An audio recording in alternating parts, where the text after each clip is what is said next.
राज्यभरातील शेतकऱ्यांसाठी आजच्या महत्त्वाच्या ठळक बातम्या व शेतकऱ्यांसाठी अतिशय महत्त्वाची आणि दिलासा देणारी देखील बातमी आलेली आहे। जे शेतकरी मित्र या व्हिडिओला शेवटपर्यंत पाहतील त्यांना संपूर्ण बातम्या पाहायला मिळतील।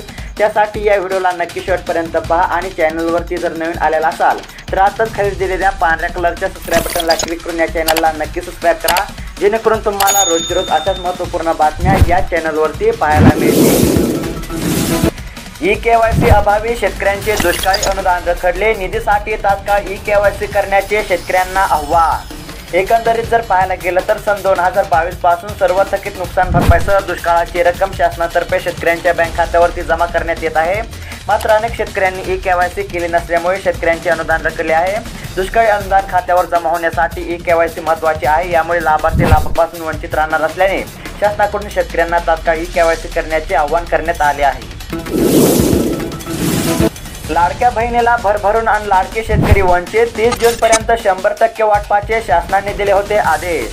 आता जर पाहायला गेलं तर राज्य शासनाने महिलांसाठी लाडकी बहीण आणि तरुणांसाठी लाडका भाऊ योजना गाजावाजा करीत आणली।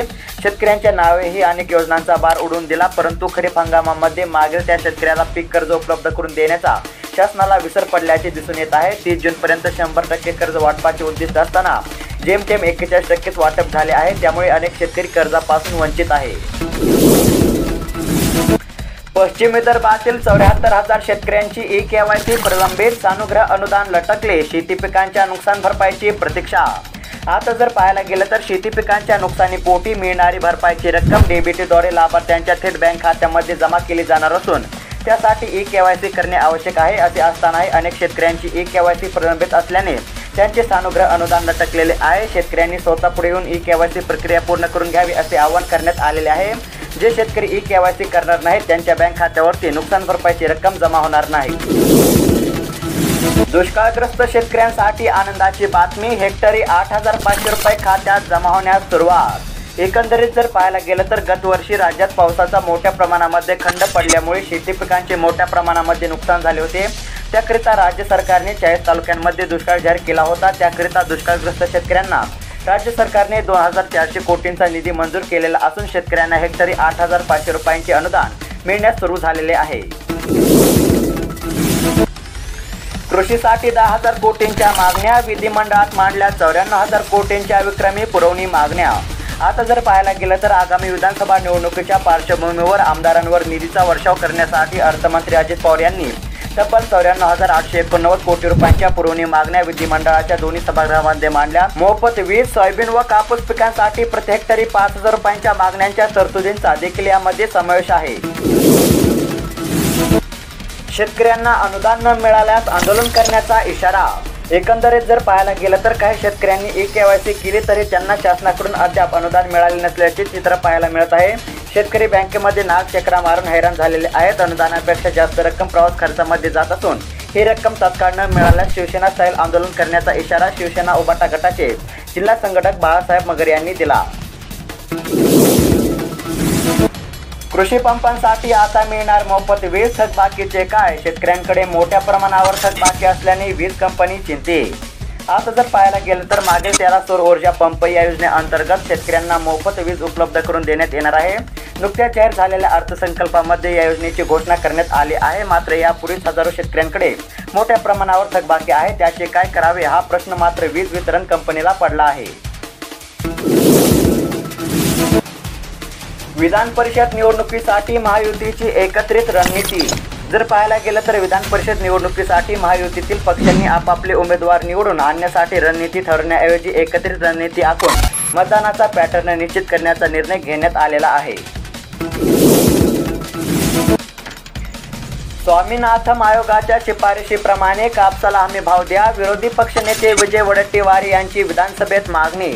आता जर पाहायला गेलं तर शासनाने हमी भावाने कापूस खरेदी केला नाही। महाराष्ट्रातील एकूण किती कापूस उत्पादक आहेत, पणन महामंडळाने किती कापूस खरेदी केला आहे, किती कापूस खासगी व्यापाऱ्यांनी खरेदी केला आहे, खासगी व्यापाऱ्यांनी कमी दर दिला असताना अशा व्यापाऱ्यांवर शासनाने काय कारवाई केली आहे, असा सवाल उपस्थित करत स्वामीनाथन आयोगाच्या शिफारशीप्रमाणे C2 वर आधारित हमीभाव द्यावा अशी मागणी विधानसभा विरोधी पक्षनेते विजय वडेट्टीवार यांनी केली आहे। सोयाबीन पिकावर पिवळ्या मोझॅकचे आक्रमण, शेतकऱ्यांना आर्थिक भुर्दंड, 15 दिवसाच्या अंतराने 2 फवारणी करण्याचे आव्हान। आता जर पाहायला गेलं तर सोयाबीन हे खरीप हंगामातील मुख्य पीक असून यावर्षी सोयाबीनची लागवड जास्त प्रमाणामध्ये करण्यात आली आहे। मात्र सोयाबीन पिकावर सध्या पिवळा मोझॅक हा रोग सर्वदूर पसरत आहे। यामुळे शेतकऱ्यांवर पुन्हा एकदा संकट कोसळले असल्याचे पाहायला मिळत आहे। 80,000 शेतकऱ्यांनी काढला 1 रुपयामध्ये पीक विमा। इतर शेतकऱ्यांचे काय? 15 जुलैपर्यंत काढता येणार पीक विमा। आता जर पाहायला गेलं तर प्रधानमंत्री पीक विमा योजनेअंतर्गत अधिकाधिक शेतकऱ्यांनी पिकांचा विमा उतरावा यासाठी मागील वर्षीपासून राज्य सरकारने पुढाकार घेऊन 1 रुपयामध्ये पीक विमा उतरवण्याची योजना अंमलात आणली, पण या योजनेला अद्याप पाहिजे तसा शेतकऱ्यांचा प्रतिसाद मिळत नसल्याचे चित्र पाहायला मिळत आहे। गोंदिया जिल्ह्यातील 2,72,000 शेतकऱ्यांपैकी आतापर्यंत केवळ 80,000 शेतकऱ्यांनी पीक विमा काढलेला असून शेतकऱ्यांनी तात्काळ पीक विमा काढावा असे आवाहन करण्यात आलेले आहे। मुख्यमंत्री माझी लाडकी बहीण योजनेसाठी अर्ज करण्यासाठी आता 31 ऑगस्टपर्यंत मुदत। एकंदरीत जर पाहायला गेलं तर उपमुख्यमंत्री तथा वित्त मंत्री अजित पवार यांनी अर्थसंकल्पामध्ये जाहीर केलेल्या मुख्यमंत्री माझी लाडकी बहीण योजनेसाठी अर्ज करण्याची मुदत 2 महिन्यांनी वाढवण्यात आलेली असून लाभार्थी महिलांना आता 31 ऑगस्ट 2024 पर्यंत अर्ज करता येणार आहे। लाभार्थी महिलांचा योजनेला मिळणारा प्रतिसाद आणि लोकप्रतिनिधींनी केलेली मागणी लक्षात घेऊन ही मुदत वाढवण्यात आल्याची घोषणा उपमुख्यमंत्री अजित पवार यांनी स्वतः विधानसभेमध्ये केली आहे। हिंगोलीत सोयाबीनच्या दरामध्ये किंचित चढउतार, दर वाढीना शेतकऱ्यांचे सोयाबीन घरातच साठवून। जर पाहायला गेलं तर हिंगोली कृषी उत्पन्न बाजार समितीमध्ये सोयाबीनच्या दरामध्ये मागील काही आठवड्यांपासून किंचित चढउतार होत असल्याचे पाहायला मिळत आहे। सोयाबीनचे 600 क्विंटल आवक झालेले असून त्यात प्रति क्विंटल किमान 4,050 ते कमाल 4,400 रुपये तर सरासरी 4,225 रुपयांचा दर मिळत आहे। प्रयोगशील शेतकऱ्यांच्या प्रोत्साहनासाठी खरीप हंगामातील पीक स्पर्धा, कृषी आयुक्त रवींद्र बिनवडे यांची माहिती। एकंदरीत जर पाहायला गेलं तर राज्यातील प्रयोगशील शेतकऱ्यांना मिळालेल्या उत्पादकतेला प्रोत्साहन देऊन गौरव करण्यासाठी राज्याअंतर्गत अन्नधान्य, कडधान्य व गळीत धान्य पीक स्पर्धेचे आयोजन करण्यात आले आहे। त्यामुळे यंदाच्या खरीप हंगाम पीक स्पर्धेसाठी जास्तीत जास्त शेतकऱ्यांनी सहभाग घ्यावा असे आवाहन कृषी आयुक्त रवींद्र बिनवडे यांनी केले आहे। 2023चा उर्वरित पीक विमा जुलै अखेरपर्यंत देणार, कृषी मंत्री धनंजय मुंडे यांचे शेतकऱ्यांना आव्हान।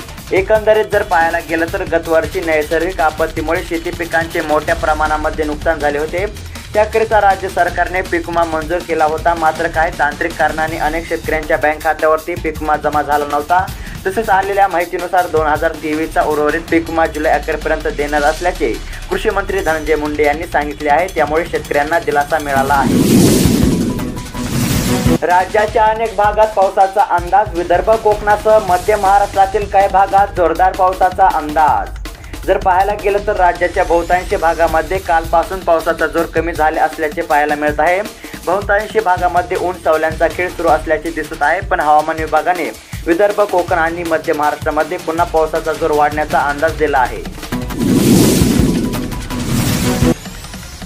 तर शेतकरी मित्रांनो, ह्या होत्या राज्यभरातील शेतकऱ्यांसाठी आजच्या महत्त्वाच्या ठळक बातम्या। अशाच महत्त्वपूर्ण बातम्या रोजची रोज जाणून घेण्यासाठी आताच खाली दिलेल्या पांढऱ्या कलरच्या सबस्क्राईब बटनला क्लिक करून या चॅनलला नक्की सबस्क्राईब करा। धन्यवाद।